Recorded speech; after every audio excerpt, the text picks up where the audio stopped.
Are the Stanley Cups the highlight of your career? Definitely, especially the first one. You know, when you're a little kid, you dream of lifting that cup at center ice, and once you have the chance to do it, it's something special, especially for a young kid growing up in Montreal and seeing all the great teams in the 70s winning Stanley Cups. And it was a very special moment in my life, and something that I will cherish for the rest of my life. Mario, not too long ago, recently, Bob Grove, who used to cover the Penguins for the Washington Observer, looked up some numbers, and he found that only once in your career did you not score in 3 games. Mm-hmm. Were you aware of that? No, not until you said it on the air a couple of weeks ago, but I thought I had gone a few more games than that, but that's an astonishing number. Yeah, it is. You know, to go through a whole career without going 5 or 6 games without a point is something that is difficult to do. I want to go back to the scoring streak that you had. Mm-hmm.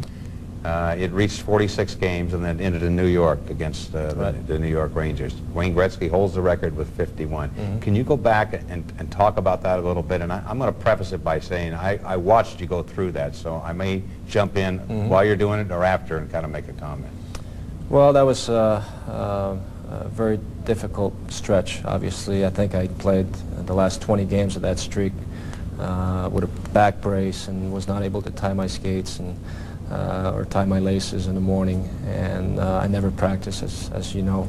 Only showed up for the games and was taking Valiums for lunch, Valium for dinner, and it was a tough stretch. And it came to the last game against the Rangers, where I looked at Craig and told him I just can't go anymore. My back really gave out on me, and I was not able to go another shift, and that's when I decided to call it quit and go to California for a month and a half and try to get my back in shape to come back for the playoffs. Yeah, it was a painful thing, and to your credit, and I've never seen anything like it really.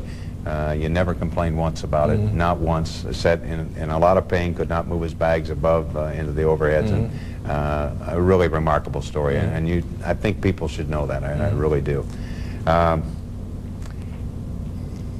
You know, I look at this Penguin team and the franchise and where it has been and where it went with the Stanley Cups and where the future is of it right now. I mean, what do you envision the future of the Pittsburgh Penguins being, let's say, 5 years from now? I think the future is great for us. You look at our team now, we have a lot of great young kids coming up, and that's one thing that Craig, that's why I say he's the best, because he's able to bring in some young guys through the drafts and through trades to allow us to keep some good teams in Pittsburgh and always have a team that can compete for the Stanley Cup. So future looks very, very good for us next 5 or 6 years. Your accomplishments, I mean, certainly are legendary in what you've done. Recently, I mean, owning the Pittsburgh Penguins and being involved in the ownership of it. But there's one other thing that you've done and accomplished, and you've been able to do really with almost everything you've done in your life, and that is become an accomplished golfer. And I know that I know it means a lot to you, particularly in '98 when you won the big tour with the celebrities. I mean, you folks need to know when he gets determined. I mean, he means it. He means it, and he went after it. Now it's a big moment. Yeah, that's one thing I wanted to do, is win a tournament on a CPT tour, celebrity tour, and I was able to win Lake Tahoe, which is the major tournament, and the biggest paying one, I might add. That's right, 100,000.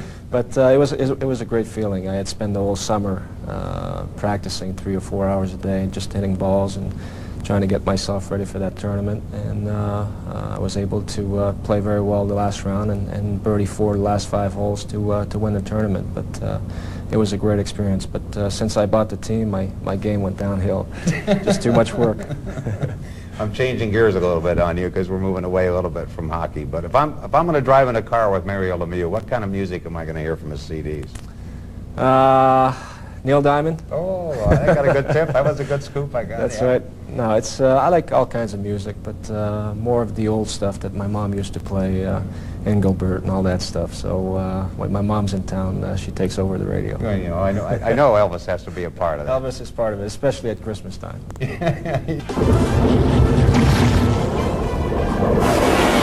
Mike has more with Mario right after this.